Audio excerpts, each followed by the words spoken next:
Many people have the proclivity to believe that Deidara vs Sasuke is the most complex battle in the series.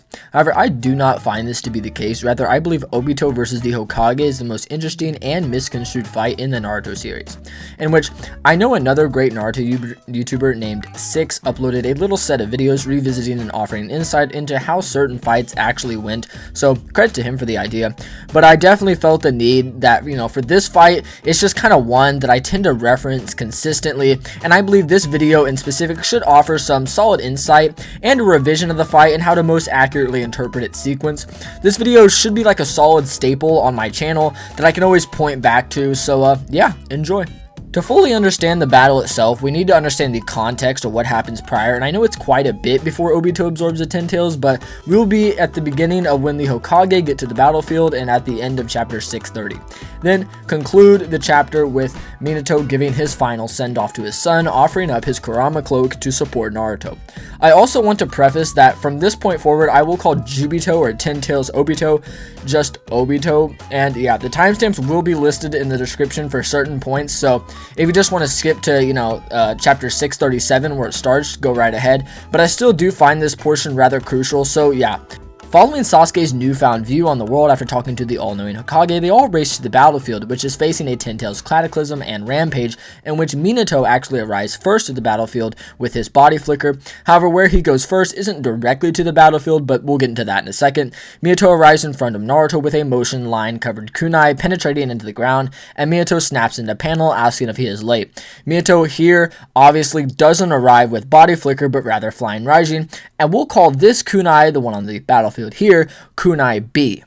The next chapter, chapter 631, opens with a separate kunai placed on a rock in the water far off the shore. This kunai was placed prior to kunai B with no motion lines, so we will call this kunai kunai A.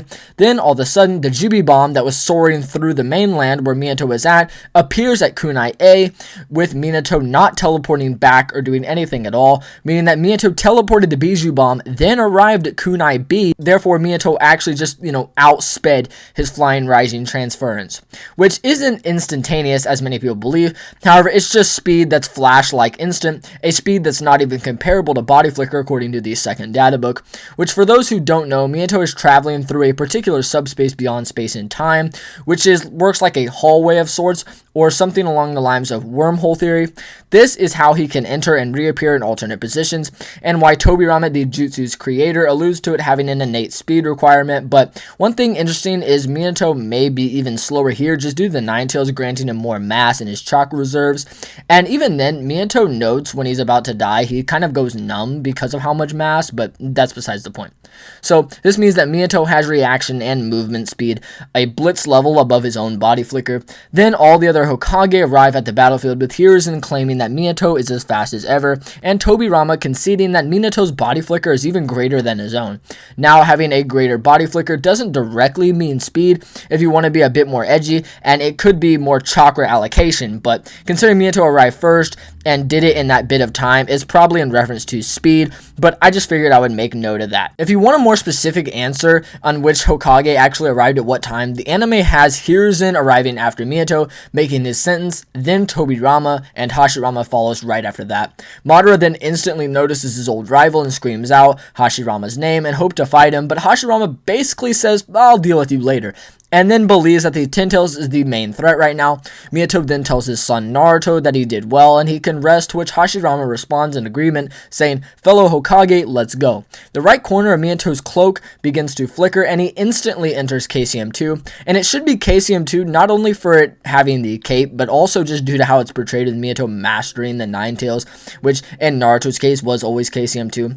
Minato then tells Tobirama and Hiruzen, who are at his side, to stand in front of him, with Tobirama remarking that Minato is quick at striking too, implying striking is in conjunction with his body flicker. Then he teleports them to his pre-placed kunai, which also had to be placed earlier when he arrived, making that feat all the more impressive. Then each Hokage erect a barrier, which this barrier is now noted to be dozens of times the small purple one that was capable of holding old man Hiruzen, who is stronger than the 5 Kage, so just kind of an impressive feat for the barrier itself. The barrier successfully holds the Ten Tails. Sasuke then arrives and clashes his ideals with the Konoha 11, and remarks about his revolution and his goal to now become Hokage. I will also be trying to avoid a bit of the dialogue, as we have not even got to that fight yet, and the video is more focused on the Hokage. The Ten Tails, being frustrated with the barrier, built a Bijou bomb larger than the base of its body and fires it, to which the barrier holds up just fine and the bomb ends up soaring out of the top. Mifune then remarks, "But what a barrier," and Hashirama notes it's no ordinary barrier, with Naruto being very shocked at how powerful the previous Hokage truly are. Hashirama then releases the 5 base clones whilst he is in Sage mode. One of those very clones ends up rushing towards Madara, and Madara sits down instantly, saying he'll wait for the real Hashirama. Then we cut to Sakura beating up the Ten Tails spawns, with Naruto and Sasuke joining her and fight with her as equals, with the data book corroborating that she will never fall behind those two. Naruto and Sasuke begin to acknowledge each other's progress, with Sasuke stating that that's what the Nine Tails cloak looks like under control. So this could also pertain to Minato and just say that he has KCM 1.5 or in KCM rather than KCM 2, but that's just another interpretation, so you can do what you will. Moving rather hastily to a more relevant portion, Obito exits the Kamui dimension with a giant hole in his chest. He then begins weaving signs for what's presumed to be Madara's revival, with Hashirama even noting that he then remarks that they mustn't let Madara be revived, to which Minato says, "I see, so that's how it is." Thinking about what Obito's actually become, Hashirama and Tobirama then make clones, both being embarrassed at their numbers being 4 and 2 respectively. Madara then notes that Hashirama and Tobirama are heading for Madara on the basis that those who are going for Obito will not be in time, this being implied that neither Tobirama nor Hashirama believe they could get to Obito, and they also underestimate Minato's speed at this point, which is interesting, as we do see Minato thinking back about what could have been, saying to himself, "Don't give up, you love Rin, don't you? We'll both become Hokage, right, Obito?" With Minato then slicing Obito open, slicing his student open. This moment right here was the one true fatal mistake in Minato's plan all those years ago. Minato then goes on to the rest of the war in a pseudo-dazed state, as the data book suggests, with him not fighting anywhere near his maximum efficiency, which we'll get into why later. But another feat that's certainly noteworthy is on the page before, and it's that EMS Sasuke fires his Susanoo arrow coated in Enton Kagetsuchi at Obito whilst resisting Madara's control, fires 3 Rinnegan rods out of his shoulder, and they equal out the Susanoo arrows. So yeah, really good feat for Rinnegan Obito, to be honest. You know, kind of crazy, but yeah, when considering how busted the arrow is, it's just kind of nuts, but I just thought I'd note that. Still, Obito could react casually to an Enton amped full speed Susanoo arrow, the fastest element in Sasuke's arsenal, yet he couldn't react to Minato point blank, which I'll come back to and why that's important later. But regardless, next we get 5 panels dedicated to Minato's distress of him thinking back to when Obito attacked the village, realizing what his very student did. Obito then falls to the ground, and Sasuke then remarks, "All that's left is Madara," and Obito mumbles, "What makes you think the war is over, fellow traitor?" Then, in that very instant, the Ten Tails gets swallowed up into Obito's body, with Obito now being the Ten Tails Jinchuriki. So yeah, now we are at the main fight of discussion. In their distress, Minato notes, quote, "It is the Ten Tails Jinchuriki," and Naruto corroborates that, with Sasuke then asking, "How can you tell?" Naruto notes his newer found connection with all the tailed beasts allows him to know that they are all in there. Naruto then also states how he noticed that Obito did indeed resist Madara's control, as he was weaving separate signs from Nagato. Hashirama, displaying his quick battle mind, drops roughly 10 deity gates on Obito's back, directly next to his maximum size one. However, that would be fruitless due to Obito then busting out of it without much thought to it. Hashirama and Tobirama implied that Obito is above the Ten Tails, which is virtually confirmed when he grabs the 4 Crimson Ray barrier and rips it apart, the same barrier who tanked a full power Ten Tails Bijou bomb.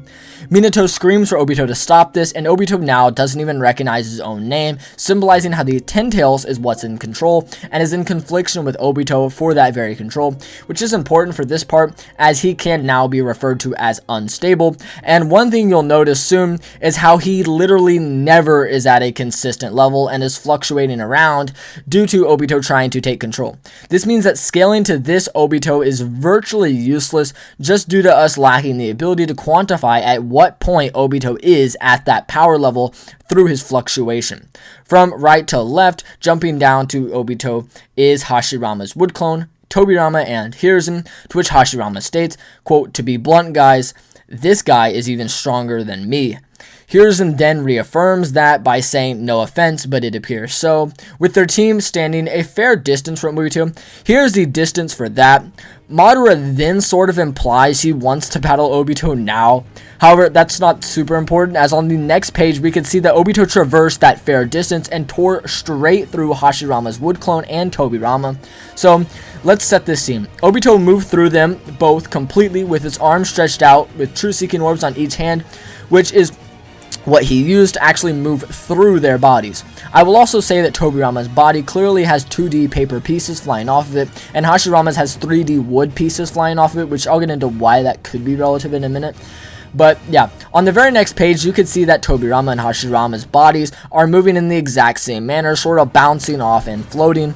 Tobirama then screams for everyone to scram. Minato then shows shock at Tobirama's quick wit, and Hiruzen states that Lord Second already launched his attack plan. As we could see then, that the bombs have already been randomly placed all over Obito's body, a bare minimum of 4 bombs, and pay attention to the seals on these bombs in specific. Tobirama then fires the bombs, Hashirama reacts to Tobirama rather casually, and the bombs were capable of blowing Obito back. So this could be obviously just be quite the speed feat for Tobirama if it goes in the right way. So let's just analyze how he actually pulled this off. So firstly, we need to establish that the tandem paper bomb seals look like this, and the initial paper bomb seals look like this. Completely different seals, so keep that in mind. So when we go back to Tobirama rushed Madara, you can notice that Tobirama is very much aware and cautious of his low chakra, meaning that Tobirama's best interest would not be to fire tandem at its max power, so it very much would make sense to see if he would just test if bombs would work at all prior. Then, Tobirama got the bombs ready, Obito begins charging, and the initial 4 bombs are placed in one of 2 ways. First being that Tobirama had them inside his body and Obito ran into the paper, or the second option, which I like better due to how Obito was using the orbs, which should have negated the bombs just due to how they came in contact. So yeah, the latter option is that Tobirama tossed out 4 in the same manner to how the tandem ones were projected with his right arm. Then he activated a seal with his right hand, and that just landed on Obito due to him running into it more or less. Meaning that Tobirama, no matter which way you look at it, was able to raise his right arm and mentally react to an Obito from a far distance. And this is an unquantifiable Obito at that, so this feat isn't really as good as some people make it out to be, and it's more or less, it's just still under Hashirama's level, just due to Hashirama just choosing not to react as it was only a wood clone, and him outspeeding Tobirama in the next sequence with his wood style. It's just kind of inconsistent. We also know distances matter due to fights like Sasuke versus Deidara, where if Sasuke was mere meters closer in 3 instances, he would have blitzed and killed Deidara, ending the fight immediately. Moving off the bomb reaction feat, the second Hokage then reaches into his chest, grabbing the tandem paper bombs, while stating that he created the Edo Tensei Jutsu plus ancillary jutsu to go with it, with him also admitting that this is the first time ever using it on himself. Then he tosses the tags out. The tags then multiply everywhere, they explode, resulting in endless explosions. The tandem paper bombs then bomb Obito pretty badly. A solid note for the potency of these bombs is that they actually blew up the largest deity gate that was actually, tanking a concentrated Jibi blast, as well as they held down Madara in a much smaller form. Naruto then admits that it's hard to keep up with what's happening, with Sasuke and Minato being fine. Then the smoke clears with one man emerging, Obito. Hiruzen then claims that he's solid as well as swift. He then chucks out his Shuriken Jutsu to hopefully land a hit on Obito, yet Obito utilizes the orb similar to how he used it against Tobirama, then begins to fly through all the Shuriken, which Hiruzen, noticing his movement towards him, and states that the TSOs act closest to Oniki's particle style. Then, displaying how distance works in fights, Hiruzen is able to barely move his upper body, to which the TSO still destroys his whole left shoulder. Hiruzen was capable of thinking during this encounter, yet he was still a blitz level slower just due to the distance and aim not being in play. This would be at the end for Old Man Third for most of the war. However, following that, Hashirama decided Madara is too large of a threat and moves towards taking him down one-on-one whilst in Sage mode. Panning back to the Obito fight, he then falls to the ground and gets really fat. symbolizing how Obito has completely yet to sync with the Ten Tails, supporting what I said prior. Minato then notes that even whilst under his miasmic stupor, Minato still decides that it's time for him to take action. He then uses his Roshan Flash Super Circle Dance Howl Stage 3, which we can see him toss out 6 kunai, similar to how he did while stage Jonin in the Third War. All of a sudden, Obito's position changes completely, with him now moving underground like a snake, and pops out to scare Naruto, who is falling just in the air, and Obito begins to engage his Truth-Seeking Orb to attempt and shoot Naruto. However, Sasuke quickly notes this and forms the Susanoo to then intercept the orb, in which he does, successfully saving Naruto. I will say though that Minato did react before Sasuke did, as shown, but Sasuke just had a weapon more suited for the task, I guess. So yeah, one thing very interesting to note is that the Susanoo actually equaled out the properties of the TSOs, with there being a hole left in the hand, but the orb still didn't move past it. Being off guard, Minato and Naruto then get kicked by Obito's legs that couldn't pass to the ground, just due to how unstable he is. Sasuke then notes that Obito isn't the only one who is going to sever the past, just before Obito would blitz them both, grabbing their faces and shattering the Susanoo at the same time. Minato, in the pursuit of trying to save them, is caught and shocked after noticing his mark has now disappeared.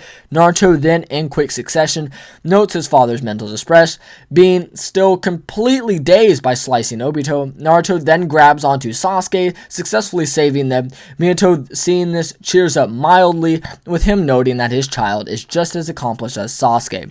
Obito then begins to engage in the next move, only for his body to worsen further with his disfigured arm. He then shot an exploding Truth-Seeking Orb at his own legs. The orb began to flash and instantly evaporated a crater out of the ground. This just goes to show once again, supporting the idea that Obito's power state is extremely ambiguous. Minato, then noticing a time to strike, decides that he will attack again and capitalize on Obito's physical state, but immediately after throwing the kunai, Minato shows a blatant disregard for the situation, with him solely paying attention to Obito crying, thinking back to his younger days of when he once aspired to be Hokage.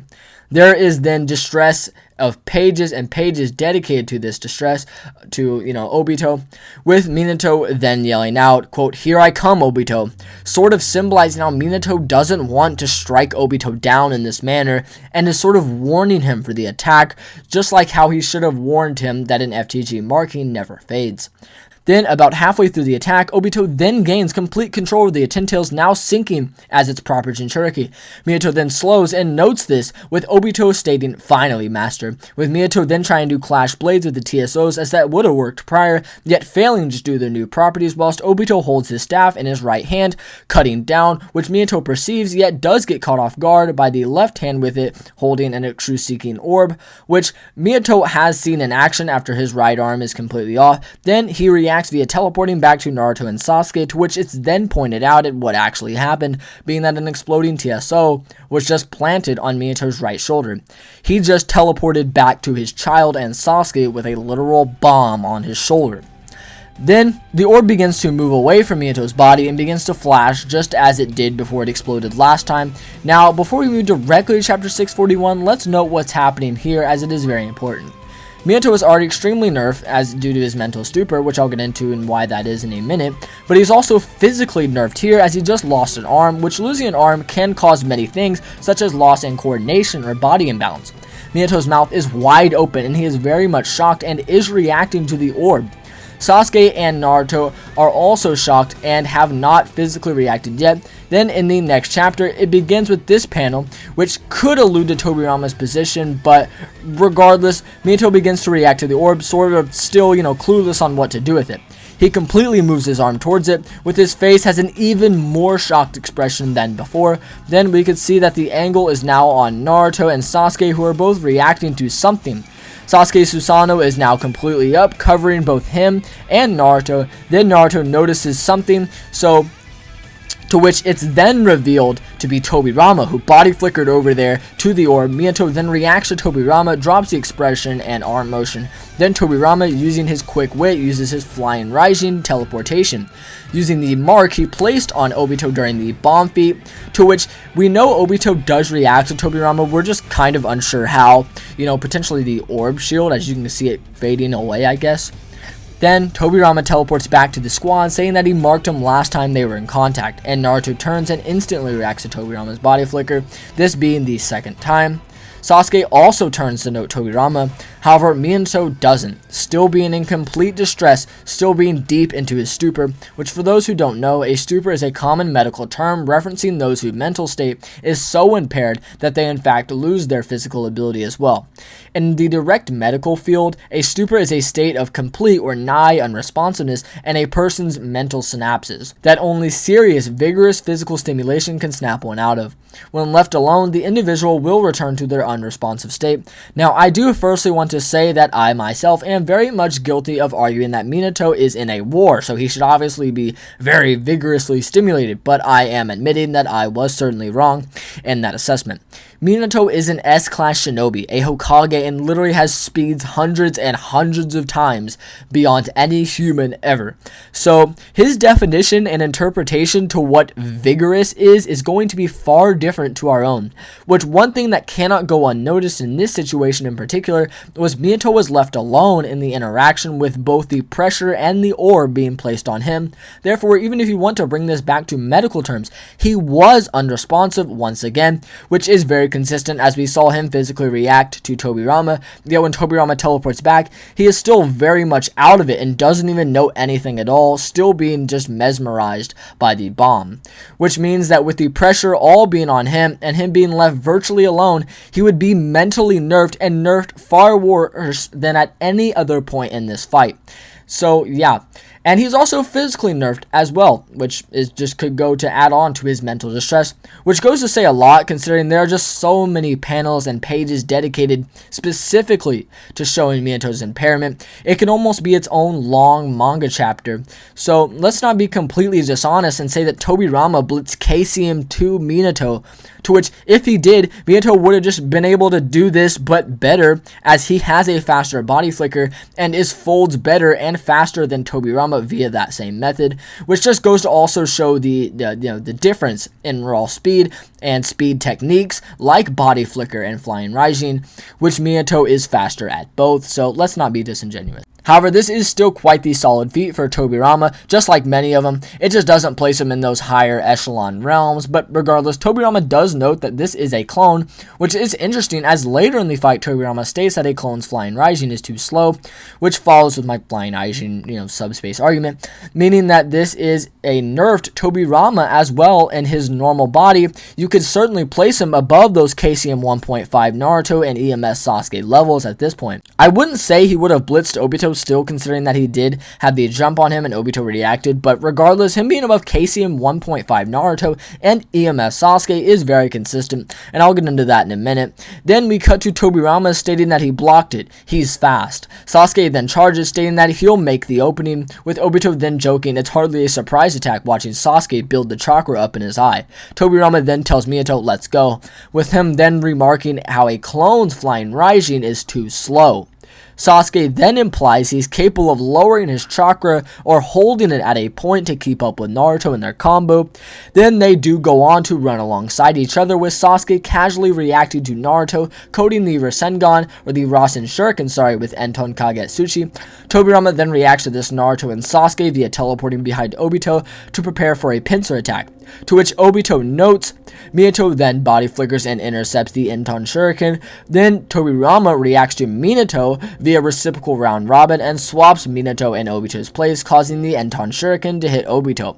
A few interesting things to note about this scene. Firstly, this supports Tobirama being on the level of KCM 1.5 Naruto and EMS Sasuke's level. Secondly, they did this so fast that the orbs didn't even move, being sort of autonomous from Obito and whatever, but yeah. Lastly is that the fourth data book does state that the two parties, Minato and Tobirama, are miraculously in tune. So yeah, this also goes to just upscale Tobirama, who is pretty impressive for him, so we're not going to downplay him either, but yeah. Chapter 642 opens with Tobirama noting that Obito was incapable of defending himself with the orbs just due to how quickly they timed it, with the squad now thinking that they certainly must have done some serious damage. However, when we see Obito emerge with his stomach steaming and he stands back up, he's just fine. Naruto then states that Obito is even more perfect than Naruto in his own dreams, with Minato then agreeing, stating that it's like he's truly obtained dreamlike power, with the squad now admiring Obito for the power he's gained, but not Tobirama. Tobirama doesn't make a single remark on that matter, but rather points out that Minato's arm still hasn't returned, and it should have by now. He then concludes that the orbs must have changed, and Minato needs to fight more cautiously than before, as he could take more permanent damage and could even die whilst in this form.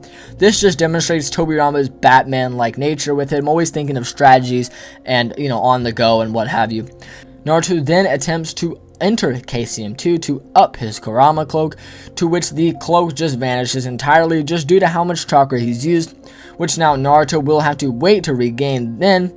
But in the meantime, Gamakichi fires a syrup gun at Obito, which hits the TSO shield, to which then Tobirama recognizes it's a Mount Miyaboku toad, which is really insane to think about just for Tobirama's IQ, but I digress.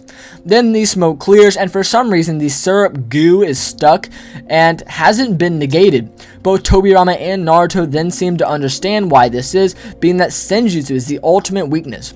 However, Minato is still out of it and hasn't remarked a single thing, and just yells out at what happened to the kid that he once knew.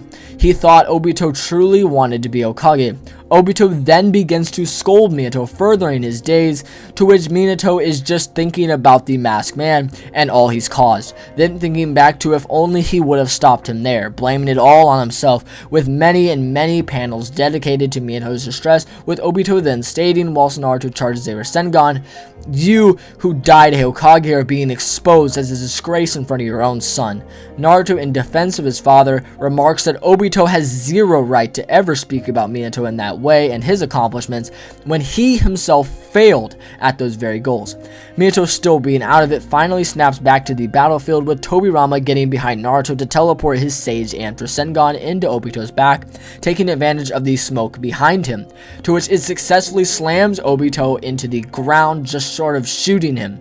Minato then becomes a little more cognizant of surroundings, noting that Naruto has Sage mode and admiring how far he's come, with Dark Kurama then stating that no wonder he managed to sweet talk my other half. Then on the next chapter, Dark Kurama basically feels the need to intervene just due to how out of it Minato is, with him saying to Minato that wasn't it Minato's intention for Naruto, his son, to be able to clean up his mess?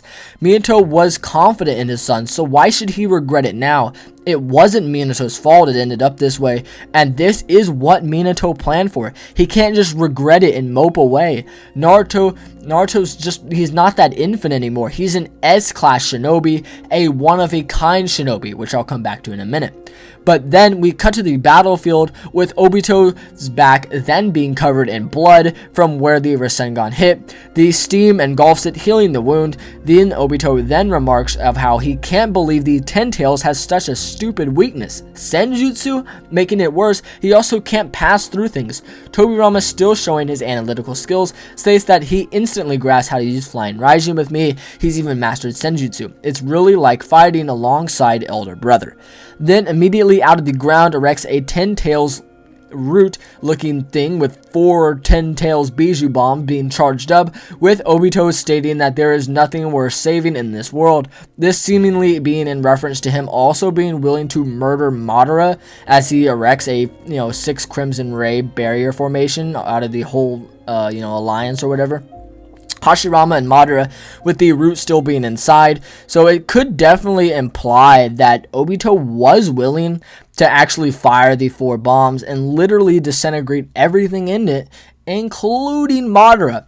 But you could also argue that Madara is Edo and Obito is just counting on that to hope he doesn't just get eviscerated, but whatever. Tobirama then asks, "Fourth, can you get the 2 of them?" To which Minato implies he couldn't, but then Naruto interjects with an idea. Him and his father then bump fists, with Obito trying to put Minato down even further, saying he's useless, he couldn't even protect Kushina. To which Naruto once again joins in for Minato's support, saying curse Obito for he was born into this world.